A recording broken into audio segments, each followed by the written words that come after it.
अस्सलाम वालेकुम friends, welcome back to top Smarties drama serial Sharpasand. जो बोओगे वही काटोगे, ये तो सुना ही था। और आज फरासत के साथ ऐसा हो रहा है। और जब फरासत के साथ ऐसा हो रहा है तो परेशान हो रहा है कि आखिर मैंने किसी के साथ क्या किया जो मेरे साथ इतना बुरा हो रहा है। अब तो मोहल्ले वालों ने भी फरासत से कह दिया कि आप इस मोहल्ले से चले जाएं, जबकि फरासत ने कहा कि मैं इस मोहल्ले से क्यों जाऊं, ये मेरा मोहल्ला है। तो मोहल्ले वालों ने कह दिया कि आपकी बेटी ने जो किया, जिस पर फरासत बोला कि खबरदार मेरी बेटी का नाम भी किसी की जुबान पर आया।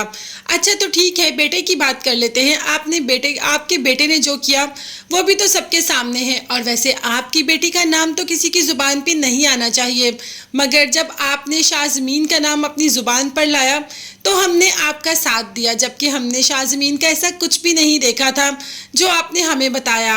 हमने तो आपकी ऐनक पहन ली थी, जो आप दिखाते थे हम वही देखते थे। और जब अपनी औलाद पर बात आई तो आप कह रहे हैं कि आपकी बेटी का नाम भी न ले। क्या शाज़मीन किसी की बेटी नहीं थी? अब सारा कुछ आ जाकर फरासत के सामने आ रहा है। उसने जो कुछ सबके साथ किया, आहिस्ता आहिस्ता वही उसके साथ हो रहा है।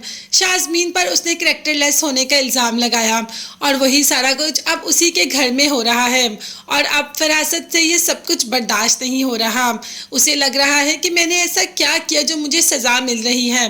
भाई तुम्ही ने तो सब कुछ किया जो तुम्हें सज़ा मिल रही है।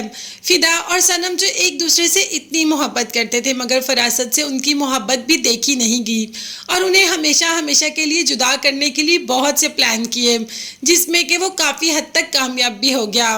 अब अपनी बहू घर आ गई है और उसको छोड़ भी नहीं सकते, क्योंकि उसका हक महर 1.25 करोड़ है। और 1.25 करोड़ कहाँ से देगा फरासत?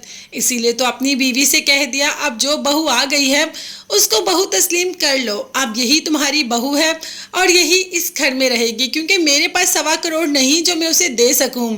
दूसरी तरफ फिदा को भी इस बात का एहसास हो जाता है कि मैंने सनम के साथ कितना बुरा किया। फरासत की बातों में आकर सनम अपनी बीवी, जिसको कि मैं इतनी अच्छी तरीके से जानता हूँ, उस पर इतने घटिया इल्ज़ाम लगा दिए जो कि मुझे नहीं करने चाहिए थे। और अब सनम मुझे कभी भी माफ़ नहीं करेगी, मगर फिर भी फिदा चाहता है कि वो एक दफ़ा माफ़ी तो मांगे। खैर फिदा जाए तो क्या पता सनम माफ़ कर ही दे। अभी तो बात करते हैं मिनाहिल की, जिसकी की तबीयत ख़राब थी। जैसे ही हॉस्पिटल जा रहे थे, रास्ते में कुछ लोग आ गए और वली से उसकी गाड़ी छीनना शुरू हो गए। वली ने कहा कि भाई मैंने अभी तो ली है, मैं बिल्कुल भी नहीं दूंगा। तो उन्होंने वली पर अटैक किया और मिनाहिल सामने आ जाती है। अब सब तो मिनाहिल के साथ ही हो चुका, सारे का सारा हादसा तो मिनाहिल पर ही पड़ गया। साथ ही साथ जैसे ही माँ बाप को इस बात की इत्तला होती है कि उनकी बेटी हॉस्पिटल में है, हॉस्पिटल में जाते ही वली यहाँ से जाने का कह देता है। अब ये बात भी फरासत दिल पर ले लेता है कि उसकी बेटी इतनी बीमार हॉस्पिटल में है और वो उसके पास बैठ भी नहीं सका। माँ ने कह दिया वली से कि अगर तुम मिनाहिल को अपने साथ रखना चाहते हो, उसके साथ ज़िंदगी गुजारना चाहते हो तो ठीक है, और अगर तुम उसके साथ ज़िंदगी नहीं गुजारना चाहते तो उसको अजियत मत दो, उसको हमेशा हमेशा के लिए आज़ाद कर दो। अब देखते हैं कि वली क्या फ़ैसला करेगा। क्या फरासत के साथ और भी कुछ बुरा होगा? मगर तब तक के लिए चैनल को लाजमी सब्सक्राइब कीजिएगा, बेल आइकॉन भी प्रेस करें। नेक्स्ट वीडियोज़ तक के लिए अल्लाह हाफिज़, बाय बाय एंड टेक।